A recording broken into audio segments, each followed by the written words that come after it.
Hello, I'm J.L. Hanker, a fantasy and science fiction author, and I have a very big interest in independent authors in the genre.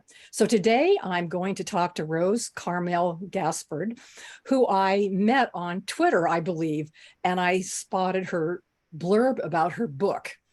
And I was very intrigued because she mentioned Jewish mysticism, and I'm always interested in other cultures and their spiritual perspectives. So we're going to be talking with Rose today and about Sela, the Book of Books Chronicles, which I really loved, and there was a lot of really intriguing content in the book. So welcome, Rose. Hi, thank you for having me. Yes, I'd like you to share, first of all, your inspiration for your character Sela. Tell us about a little bit about who he is, or how he came to be, and the situation that he finds himself in the book. So Salah he took, I would say, a decade for him to develop. It was like a slow process. I started thinking about the story when my son was born. He's almost 12 now. And at the time, it was one of those, late nights where you have a new baby and you're half awake. And I was also studying for my master's at the time. So I was really exhausted. And the two of us are up, and he's fussy, and I had just calmed down. And I looked at him, he was on my lap, and he just seemed so small, and so tiny and insignificant. And I thought, how amazing would that be if someone this tiny, this small was actually what the whole world was waiting for? This seemingly nobody, and what would that be like? And that's when the story kind of came to be. His name, I didn't have a name for the character at the time. It was just a boy who didn't have anything. And the name came to me a couple of years later when my mom passed away. And I spent a lot of time studying and reading because I was so lost. You know what I mean? She was my everything. So while I was reading, and I realized that that word came up a lot, in scripture, and I Oh, really liked it. In this concept of, that moment in the psalm when you pause to really appreciate and give thanks and praise and weigh what it is that you're reading. And then once I had his name, the rest just kind of flowed. I started thinking about, I started reading, I read the Quran, I read the Tanakh, I read the Kibra Nagas. I was just trying to find something. And in all these different stories and cultures, I realized there was a common thread. And that regardless of what you are or who you praise or how you call his name, you're basically speaking to the same source. And then I thought, how could I get that into the story, that this boy is kind of like the connection between the human race and this source, and how do you create a story around someone who's so big but he thinks he's so small? And I started thinking about, isn't that all of us? You know what I mean? We are all these spiritual beings trapped in bodies, and we think this is all we are, when in fact, we are so much more. And then the story kind of told itself once I started going down that path. And that's how Salah came to be. so it was a story idea that led you to studying and uh, and researching all of this. Tell me a little bit more about the research that you did. You hired somebody to look at the script In and Hebrew. Yeah. I actually, the whole time, I'd say from right around the time my mom passed away, when I really started spending time reading the Bible in all its different forms. I started actually reading it in common English, an old Bible that she had. And then I started thinking, well, there's a lot lost in translation. English is not my first language. So I know that wow, okay. translation, sometimes things get lost. And I thought, well, I want to know what it says in its original language. And it was in Hebrew. So then I said, well, I can't read Hebrew. So that's problematic. So then um, I hired a tutor. Um, she lived in Israel, Yaela. She's amazing. And at the same time, I got myself the Tanakh, which is I had it in English and in Hebrew. So and then in addition, I did Duolingo. So I was doing the studies here, and I was learning how to write it and script, and then I had Yaela on top of it. Just we had a weekly 2 3 day sessions, an hour, and we did that. I studied for about 3 years before I ever put pen to paper, Mm. and I'll read a guide to the story. So when you have the English version, and then you have the Hebrew version, and then you kind of scrape away some of the stuff that we add to make it make sense. It gives it this beautiful. It's just so much deeper. It tastes better. I'm not explaining it. It's so much deeper when you read it in its natural, the way the message was meant to be spoken. Yeah, I can see that it really comes through in the book, and I think that that's why the book touched me so much, and why I reached out to you and said, hey, can we talk about this book? And because I love the content and the spiritual content, regardless of what your religious or spiritual background is, it really spoke to me. And I wanted to especially ask you about the Book of Books. Is that a real thing? What is the concept of Book of Books? Where did it come from? And how important it is into the bigger scheme of your story, without giving away any spoilers? I went with the Book of Books because that's exactly what it is. We all have books, right? In fact, I think Bible comes from the word biblio, which means literally book. So then I thought, okay, so that's a book. The Quran is a book. The Tanakh is a book. The Quranic is a book. Every other religion, whether it's spoken or written, they have their own book, right? So what if there was an ultimate book? What if instead of each one of us having that, my book is the book, what if we all have a chapter, right? The Muslims have a chapter, the Jews have a chapter, the Christians have a chapter, and every other cultural or religious entity has a chapter. What if we all kind of put it all together and then really read it as it was supposed to be read, whether you call them whatever name you call them, Jehovah, Yahweh, Allah, Jah, as the Rastafaris do. It's what if he meant it to be all put together and all of us to get together to really truly see what it is that the message from the source is trying to tell us, how to be here, what the purpose of our lives are, what the fabric it is, why we're really here. What if we all, instead of just me, oh, my book is the right book. What if it's all our books?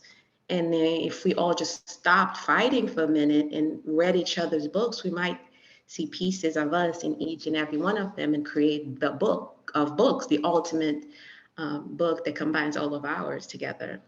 I love that. I love the concept, and it makes me immediately want to read this again. And I'm ready for the rest of it now. I'm trying to ask you questions without giving spoilers, but there are Okay. beings in your book with wings. So different beings. So you want to tell us a little bit about the beings with wings, if you can, who they are, and because it seems like there's some ones that are a little bit lighter, some that are a little bit darker. Yes. So that came to me from I was reading in the Hebrew version. I was reading, and they were talking about just in the beginning, just Genesis, right? And the first thing that he says that creation starts with light, right? It says, "Let there be light," but the sun doesn't get created until I think day 4. So if the sun isn't bringing light till day 4, what type of light are we talking about? So once I started thinking about that, I started literally Googling light, what is light? And then I realized that everything is on a spectrum, right? So including light. So we have the light that you can see, you and I can see, and then we call darkness anything that we can't see. But there are animals who can see in the dark. So that cannot be that there's no light because they're able to see. So what if light is just a spectrum? It's either what you can see and then we call it what it's not. So then after, what if the two different beings are exactly that? What if there are beings whose light we can see? It's clear to us. So then I started thinking, okay, so that their wings or this type. What if there are beings who are darker side of us? Their purpose is a little darker and we can't see it that clearly.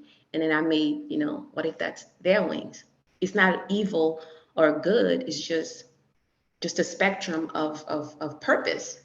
And that's the whole point that I wanted to show, that it's not necessarily like, because we have this concept, right, of good and evil. What if they're just purpose? My purpose is to challenge you. There is a part in the book, I don't know if you remember in the beginning, when he says, well, he hates me. And it's like, he doesn't hate you. His purpose is to challenge you, is to oppose you.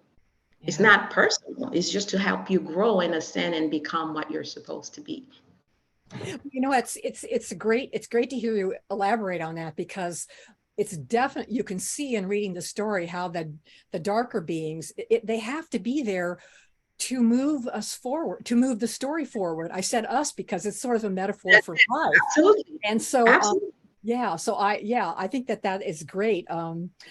Yeah. Uh, to think about it in those terms, because some of the scenes are like, oh, that guy's gonna, that's really bad, Right. and it moves the plot forward. It moves the Right. plot forward, so that makes a lot of sense. Um, there was a character that came up towards the end of the first book, and I want to let people know that I'm reading into the second book, doing giving feedback, so I'm lucky to see a little bit farther on the journey. The woman's name was Luna. She's an elder, and Right. she's not just somebody's grandma. So what can you Mm-mm. say about her without any major spoilers? I love the role of the elders in our lives, right? And that's a cultural thing and also a personal thing, because I've had an amazing relationship with my grandmother and my great grandmother. I was fortunate enough to know her. And I think there's so much wisdom. And I believe sometimes we think, especially this generation, I noticed it recently in my own kids, that when you're young, because of the vitality of youth, you kind of think that older people don't have anything to contribute, that they're no longer part of the flow of the purpose of why we're here. And that's not true. And sometimes, that piece that you're looking for is in your grandmother's mouth. Like, that's the wisdom that you need to seek out. So Luna came, and of course, more, obvious, because you've read the other stuff, that the elders become part of it. And even in biblical terms, when Moses was trying to do everything on his own.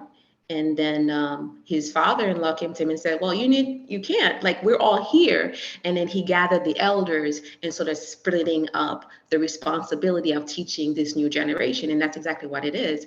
They have wisdom. They are here for a reason. We are all part of it, whether you're 20, 21, or is 82. Listen, what you need, they've been here, they've survived 80 some years on this planet. There's got to be something that they can teach you. And that's why I integrated her. And obviously, more, and she's a big part in the journey that we're all going to be taking of. And it's not just the young ones, it's them.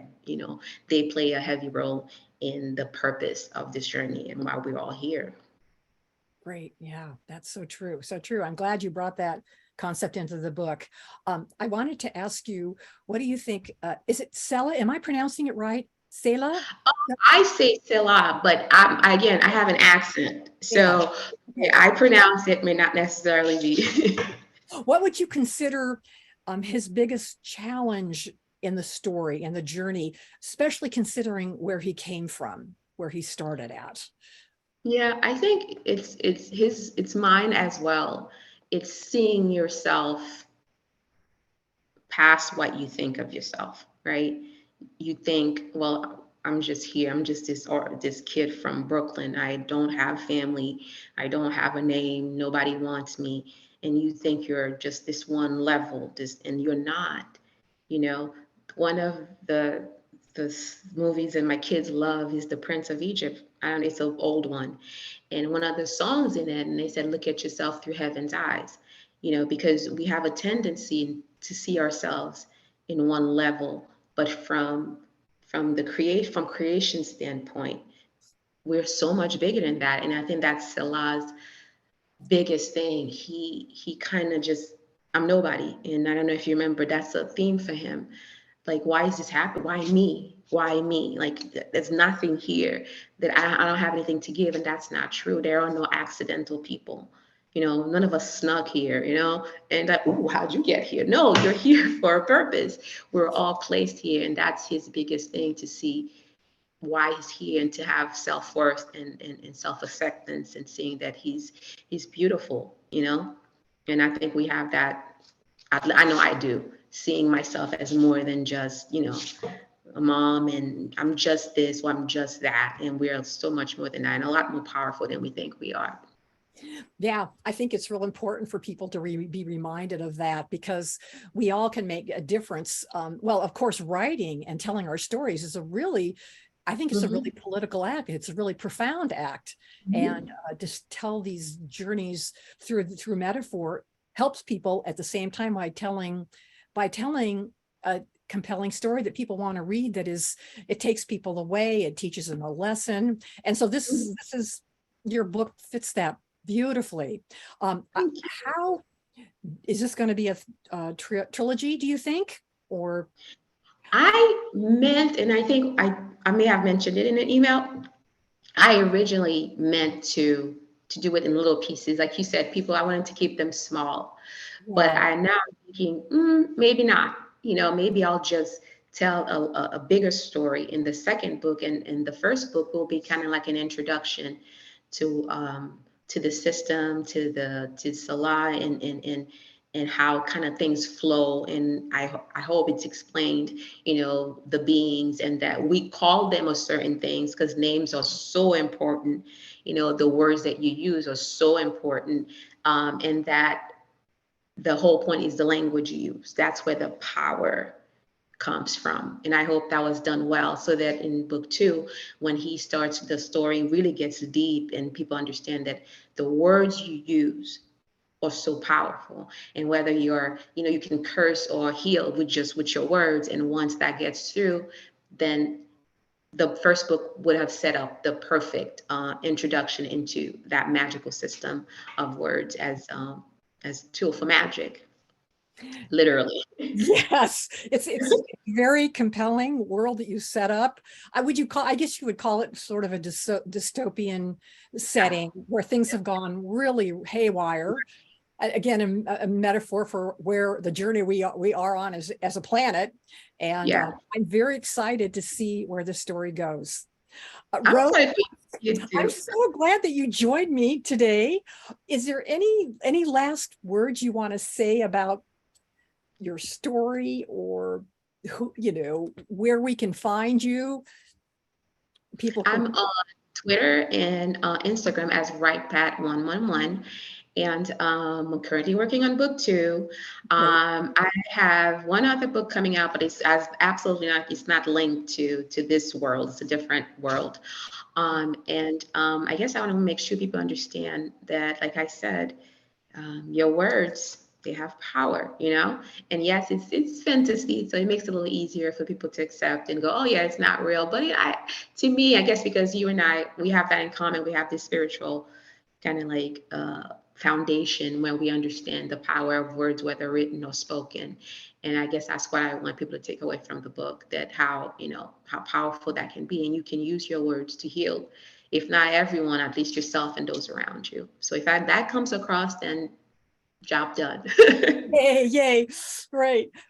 We are talking with Rose Carmel Gaspard, Selah, the Book of Books Chronicles, and I'm looking forward to part 2. Thank you again, Rose, and hopefully we'll talk to you again soon. Take care. Thank you again for having me. Have a great one.